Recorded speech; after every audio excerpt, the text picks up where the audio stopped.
البيت النبي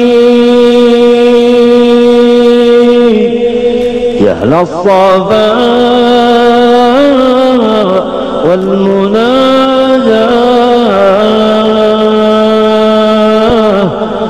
بخيت من حبكم يظفر بما قد تمنى. Assalamualaikum. Bertemu kembali dengan saya Ciptaning, pengasuh Majelis Dzikir dan Sholawat Sirul Asra Surabaya. Pada kesempatan kali ini kita membahas tentang sesuatu yang ringan-ringan saja. Meskipun ringan, tentunya tidak menghilangkan hal yang terpenting di dalam bahasan yang ingin saya sampaikan.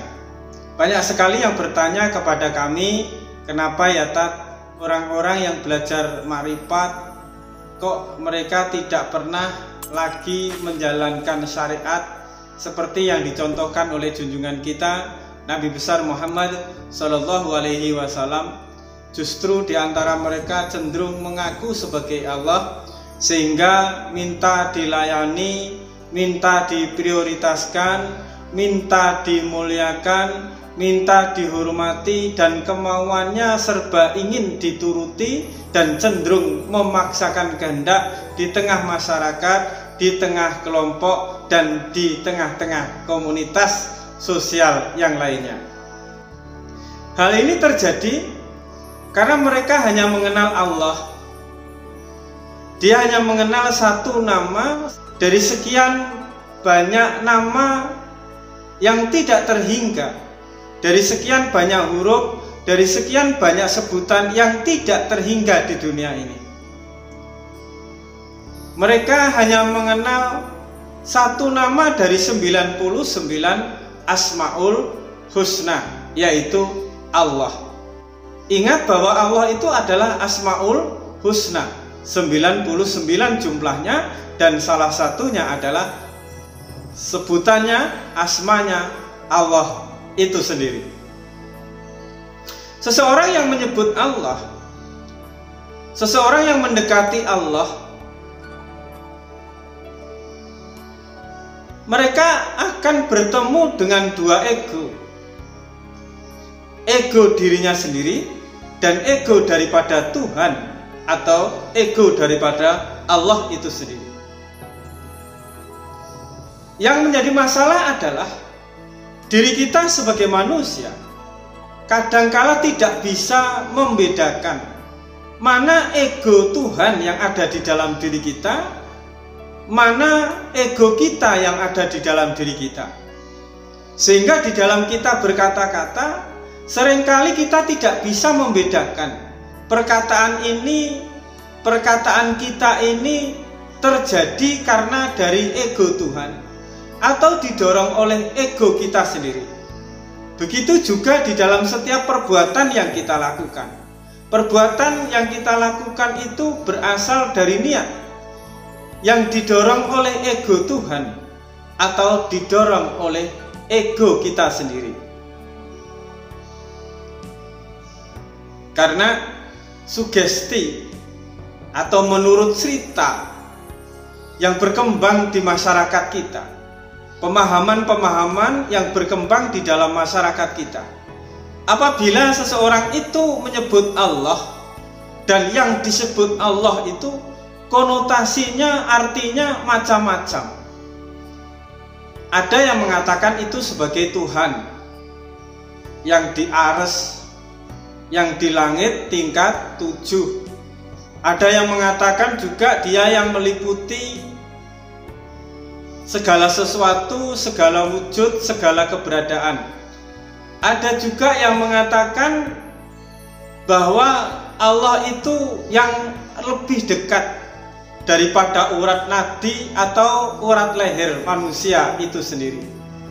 Banyak konotasi-konotasi, banyak pemahaman-pemahaman, sehingga semuanya itu berkembang menurut pemahaman masing-masing. Jadi Allah itu dipahami, diterima, diyakini menurut kadar pemahaman mereka masing-masing. Dan ini yang sering salah satu orang dengan orang yang lain menerima Allah, meyakini Allah, menerima keberadaan asma Allah, itu berbeda-beda kadar keyakinannya, kadar penerimaannya, dan lain sebagainya.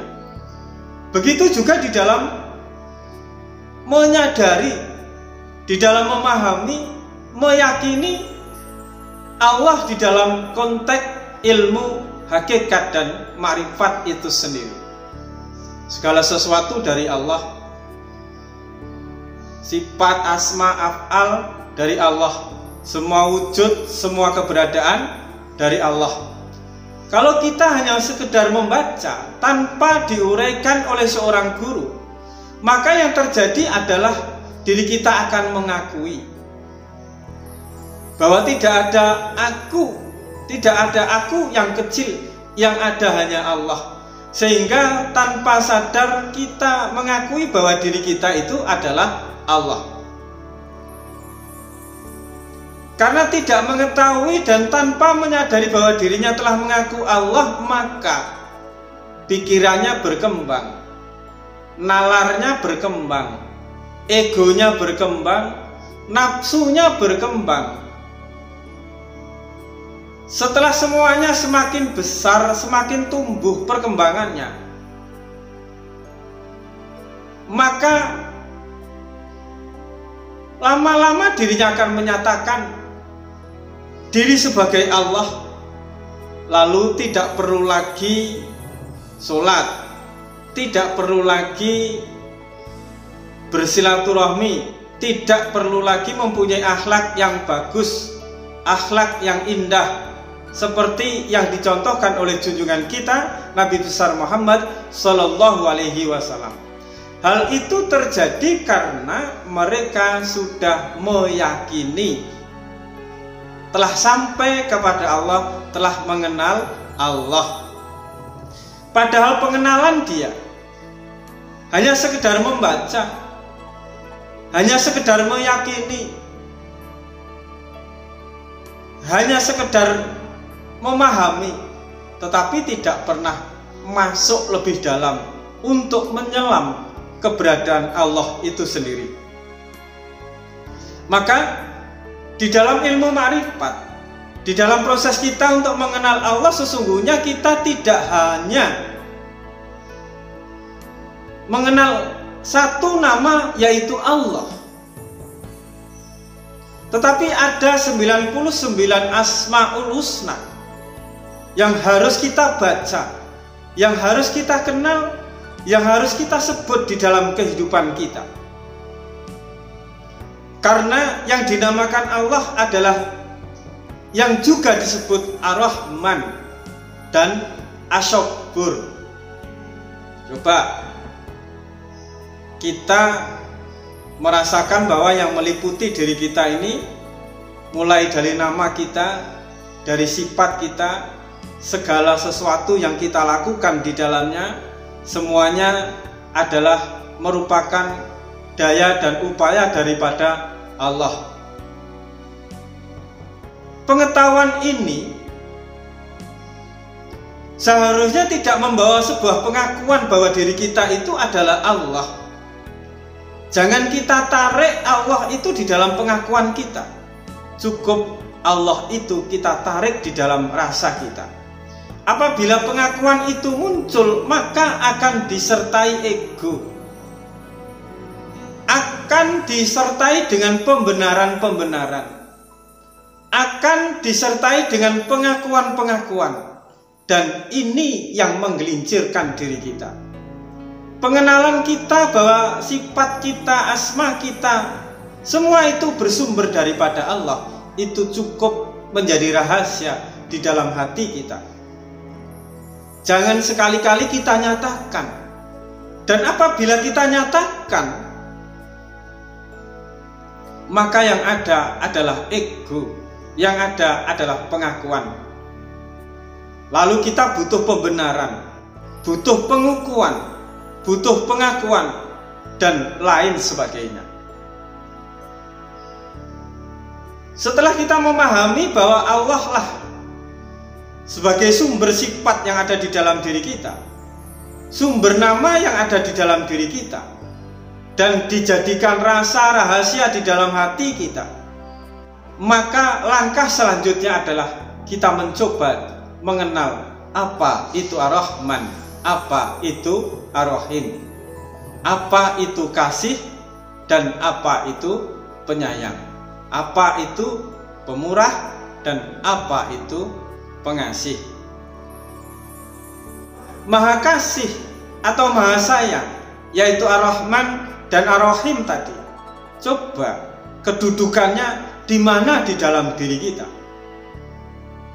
Apabila kita sudah mampu merasakan kedudukan Ar-Rahman Ar-Rahim, belas kasih di dalam diri kita, maka sesungguhnya disitulah seharusnya kita menempatkan Asmaul Husna Allah itu di dalam kehidupan kita. Bukan di dalam pengakuan kita, tetapi di dalam rasa perasaan kita yang penuh dengan rasa kasih dan penuh dengan rasa sayang yang bersifat pemurah, sabar, dan ridho. Kalau kita hanya mengkaji tentang Allah, maka diri kita akan tersesat di dalam ego kita sendiri, pengakuan kita sendiri. Lalu apabila kita ingin menempatkan Allah di dalam kehidupan kita, sehingga Allah itu tidak menjadi hijab di dalam perjalanan hidup kita, di dalam perjalanan rohani kita untuk mengenal Allah itu sendiri, maka kenalilah Asmaul Husna yang lainnya, sebagaimana diri kita mengenal Asmaul Husna Allah itu sendiri. Jadi Allah itu bisa menjadi hijab bagi kita apabila diri kita tidak mengenal Asmaul Husna yang lainnya di dalam perjalanan rohani kita.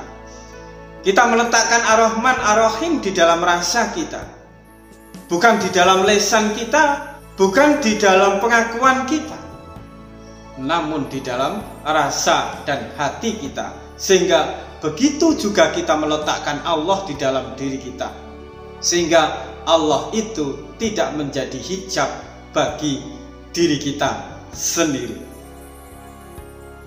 Coba lalu kita mencoba untuk merenung, berapa lama diri kita itu berada di dalam kasih sayang itu. Orang menyakiti kita, orang memfitnah kita, orang memusuhi kita, orang menjatuhkan kita, tetapkah ada rasa kasih kita, rasa sayang kita kepada orang tersebut? Atau sudah berubah menjadi rasa benci, rasa marah, rasa dendam, rasa ingin menjatuhkan kembali, dan lain sebagainya? Batas-batas Ar-Rahman Ar-Rahim, kita akan mengetahui seberapa lama kita berada di dalamnya, seberapa lama kita fana di dalamnya, seberapa lama kita bakok bersama Ar-Rahman dan Ar-Rahim di dalam kehidupan kita. Kita akan mengetahui. Namun untuk mengetahui tentang batas-batas ego kita, mana antara ego Tuhan dan mana ego kita, akan sulit, karena keduanya itu adalah rasa yang sama, yaitu rasa untuk menyatakan, rasa untuk diakui, rasa untuk dianggap, dan lain sebagainya. Jadi ego Tuhan dan ego kita itu sulit untuk dibedakan, karena keduanya pada hakikatnya sama karakternya. Tetapi Ar-Rahman Ar-Rahim, Asyukur, seberapa jauh kita sabar menghadapi sebuah keadaan, di situ kita tahu kondisi hati kita, kondisi rasa kita. Di dalam kebersamaan bersama sabar itu, di dalam fana kita bersama sabar itu, dan kekalnya kita di dalam sabar itu, seberapa jauh, kapan dia lepas dari kebersamaan itu, kapan kita melepas atau terlepas dari keadaan sabar itu, kita mengetahuinya. Inilah yang ingin saya sampaikan.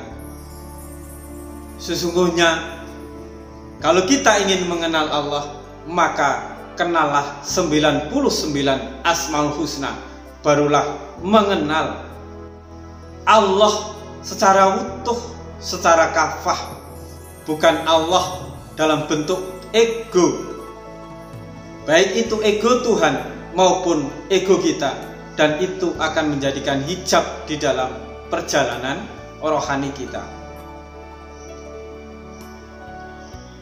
Kenalah asyobur, seberapa jauh kita berada di dalamnya. Kenalah arido, seberapa jauh kita berada di dalamnya. Kenalah ya latif, seberapa jauh kita berada di dalamnya. Kenalah ya patah ya rozak, dan seberapa jauh kita berada di dalamnya.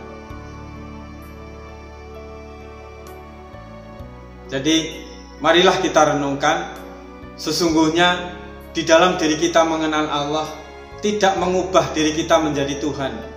Justru di saat kita mengenal Allah, tiada tujuan lain bagi diri kita untuk membersihkan hati kita, membersihkan segala sesuatu yang negatif di dalam diri kita, dan melahirkan sesuatu yang positif di dalam kehidupan kita dan kehidupan orang-orang di sekitar kita. Kita mengenal Allah adalah untuk menumbuh kembangkan pribadi Allah yang ada di dalam Asmaul Husna yang dicontohkan oleh junjungan kita Nabi besar Muhammad Sallallahu Alaihi Wasallam. Belajar marifat bukan berarti kita meninggalkan syariat, justru di dalam kita belajar marifat tujuan akhirnya adalah untuk menyempurnakan syariat kita. Cukup sekian, semoga manfaat. Ingat, tetap waras dan tetap fokus. Wassalamualaikum warahmatullahi wabarakatuh.